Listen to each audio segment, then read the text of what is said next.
Le château de Chenonceau n'est pas victime de la sécheresse et heureusement car la sécheresse pourrait considérablement fragiliser ses fondations.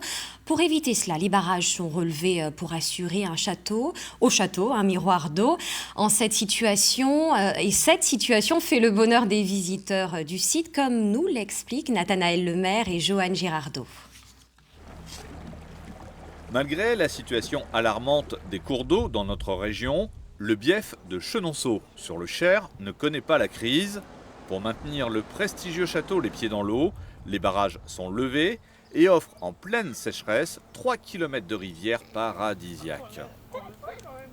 On a pris, là, il y a pas très loin, un bateau qui nous a emmenés donc sur le Cher jusque Chenonceau. On a pu passer sous le château. On croise des personnes qui nagent, qui font du kayak. C'est un dépaysement total et c'est frais. C'est agréable. Un plan d'eau artificiel suffisant pour accueillir des croisières en bateau, la Bélandre, la Gabarre ou l'Ambassia, emmène les touristes sur la rivière en passant sous les arches du château des Dames et ça change tout à la visite. Depuis l'eau, c'est quelque chose qu'on ne fait pas souvent en tant que guide. Souvent, on est à l'intérieur des châteaux ou dans les villes. Donc là, c'est une autre approche. Les gens viennent pour faire du bateau. Ils ont en plus un peu d'historique qu'ils auraient eu en allant au château. C'est une approche différente et pour nous de le faire depuis l'eau, c'est vraiment magique. Pour les aventuriers des vacances, bateaux électriques et canoës offrent un moyen de promenade facile avec le joyau de l'architecture Renaissance à portée de pagaie. 2, 3.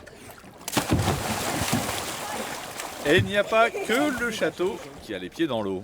Là, on est pas dans la rivière, mais dans le Cher. Et là, je nage. Et là, il fait frais. Un peu. Et c'est quoi là? C'est le château de Chenonceau. Un bain royal, toujours réservé aux princesses.